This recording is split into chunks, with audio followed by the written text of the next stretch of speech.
Salud y Medio Ambiente, cuarto grado.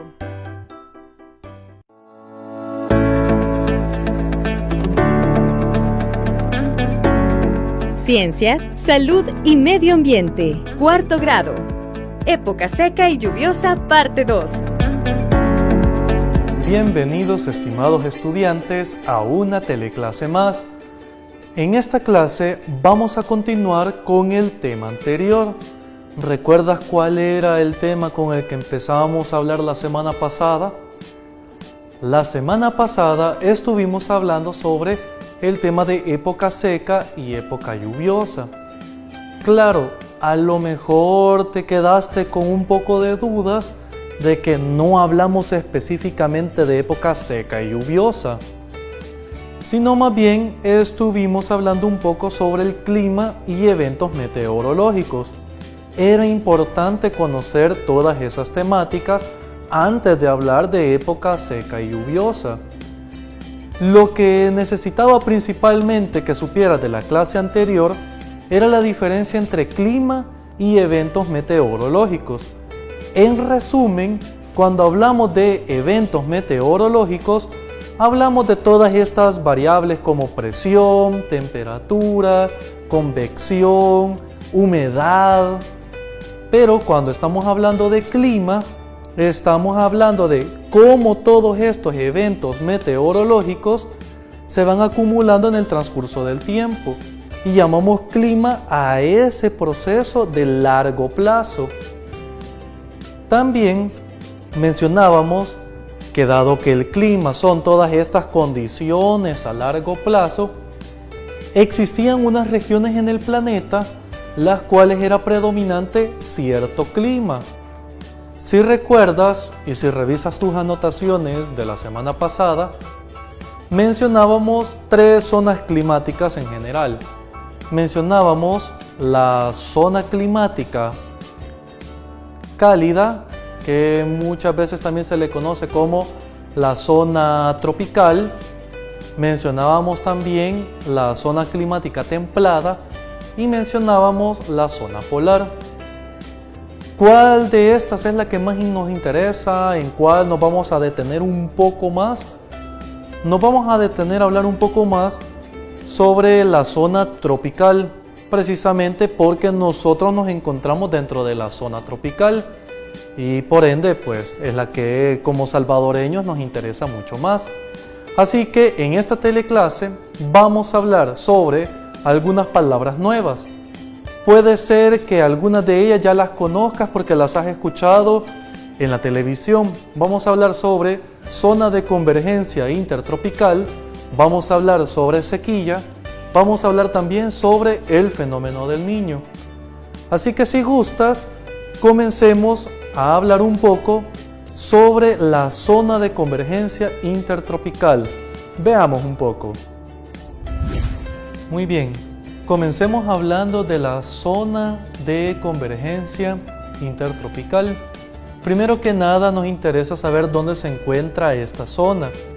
Como ya habíamos dicho anteriormente, la zona climática que principalmente nos interesa es la zona climática tropical. Veamos la siguiente imagen.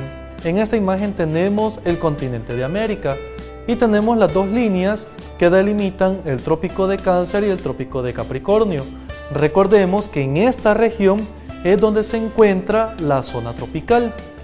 Mencionábamos en la sesión anterior que esta zona recibe mucha radiación solar. Como nosotros ya habíamos también deducido en la clase anterior, al recibir bastante radiación solar, existe mucha humedad, mucha evaporación.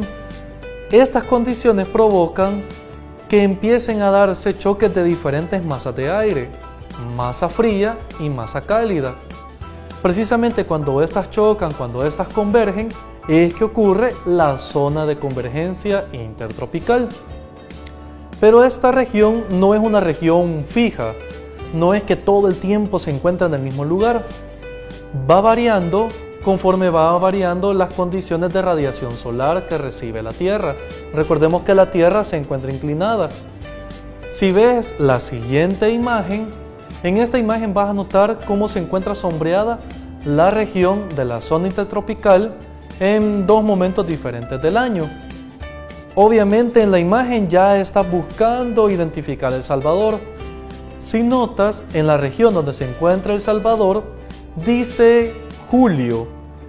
¿Qué significa eso? Que aproximadamente en las fechas de julio es cuando tenemos la zona de convergencia intertropical aproximadamente encima o lo más cercano a El Salvador. ¿Por qué es importante esto?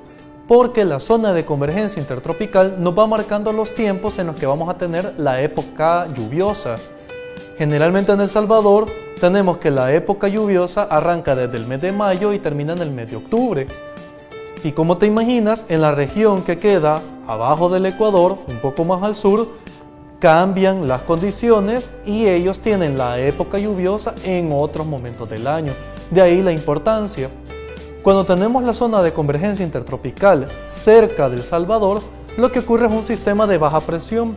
Del experimento de la semana pasada recordarás qué ocurre cuando tenemos una baja presión.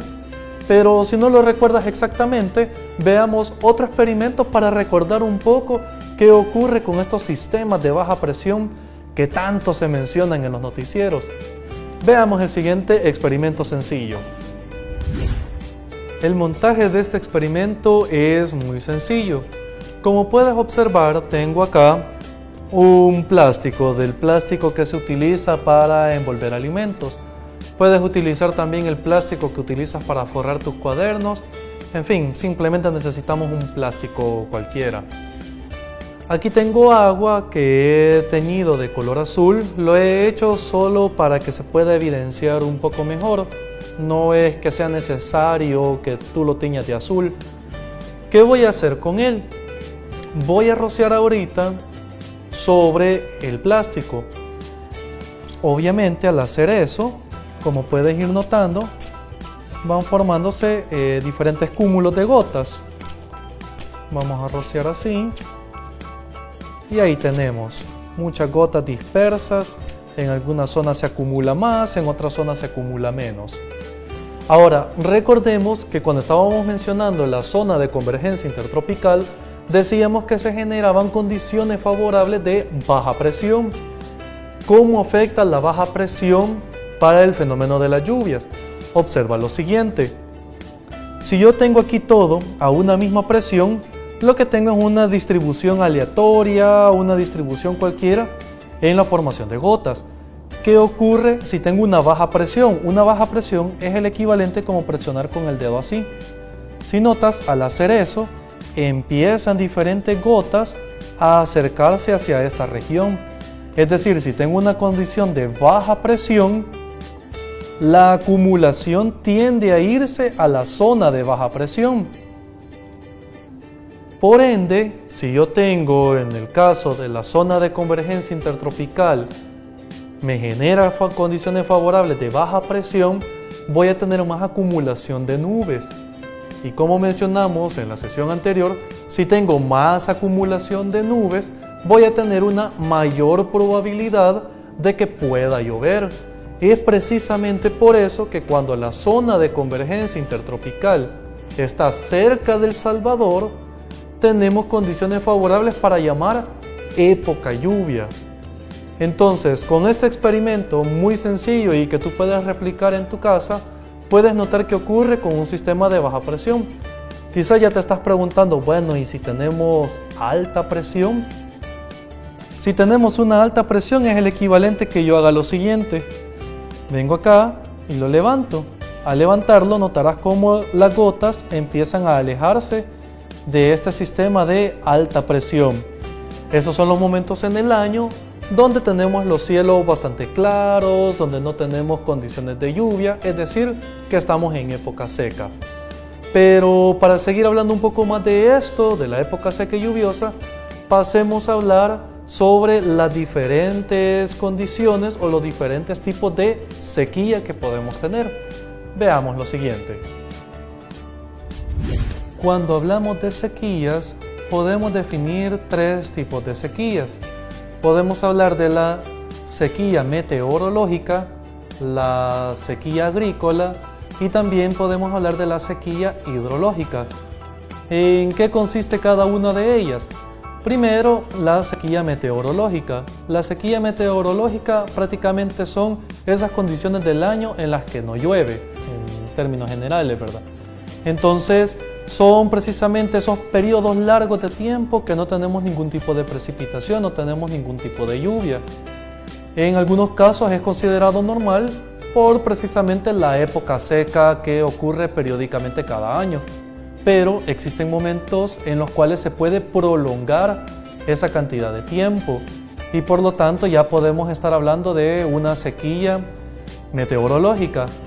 ¿Qué ocurre con la sequía agrícola? La sequía agrícola casi siempre está precedida por la sequía meteorológica, es decir, es la forma en la cual se ven afectados los cultivos precisamente por la falta de lluvia, generalmente.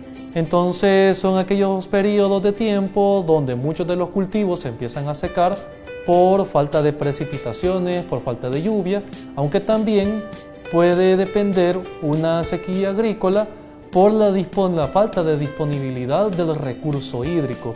Entonces también la forma en la que se afecta todo el cultivo agrícola, ahí estamos hablando de sequía agrícola como tal. Y por último tenemos la sequía hidrológica. La sequía hidrológica tiene que ver con el agua que se encuentra almacenado entre las capas de la tierra. Generalmente esta agua que se encuentra almacenada lo conocemos como acuíferos. Y son estos acuíferos los que nos sirven para extraer agua para los pozos. También se utiliza mucho en la industria.